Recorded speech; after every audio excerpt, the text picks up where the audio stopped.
What's up guys, welcome back to the channel. I'm going to be talking to you today about this food plot we're going to be doing a bunch of different testing in. Trying to find a mix that is something you can put in once a year. You can use it all the way throughout the summer, probably broadcast or overseed, once or twice a year if you want to, just to kind of thicken stuff up. Two different scenarios here. This scenario right here, I've sprayed everything to kill all the vegetation. We got one little spot over there that didn't really kill, so it'll be good to kind of see how this seed reacts with what's growing there. And then over here on this side, we have a plot that was put in last year, and it's got a bunch of clover in it and some other stuff, but mainly clover. I did on this plot spray for just grasses. So all the broadleaf weeds and everything like that are gonna stay, but you can see most of the grasses are dying with the use of the clethodim that I sprayed here. So I like doing experiments, and that's the best way for me and others to learn. So that's what we're gonna be doing. I'm just gonna be showing y'all everything I do, the seed, pretty much everything. I'm gonna try to help y'all and myself, trying to find the best way to grow a food plot with the least amount of input and the least amount of time invested. I'm not saying all this is easy.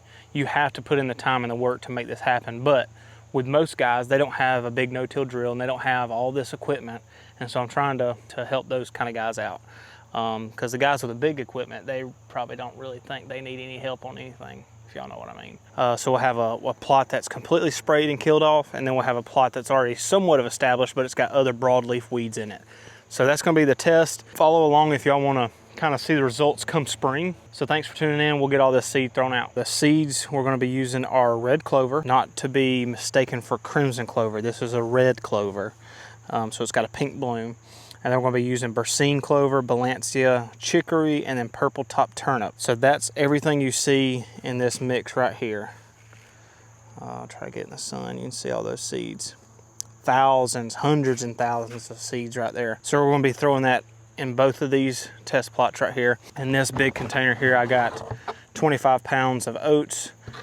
This is a half-acre plot, so we're gonna be seeding it for 25 pounds of oats, and then the rest of the small brassicas and clovers will be a lot smaller ranges, roughly between anywhere 1 to 5 pounds per acre at the half-acre range. So we'll get all this spread, but just kind of wanted to document that, what we're doing and what we're throwing out in this test plot.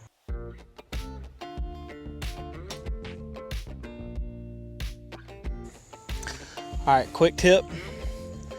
A lot of these shoulder spreaders, the bag kind of starts falling down and you can't really hardly pour the seed in there. This is an old planter. I don't know how many gallon, but anyway, throw a little planter in there and cut the bottom out of it, and you can see it keeps the shell of this bag. So when you pour in your seed,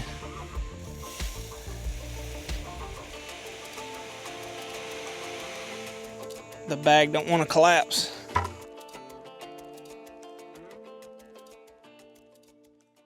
That's gonna be it for this planting.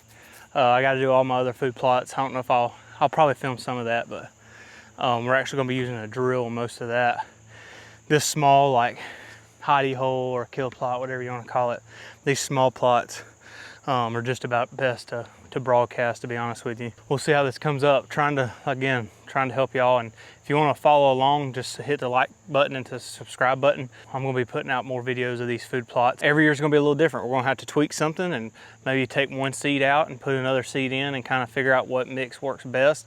There's a lot of good food plot companies out there that sell seed. I want something that I can put down once in the fall and then not mow that at all, not spray it, hopefully, just do the environmental effects of that.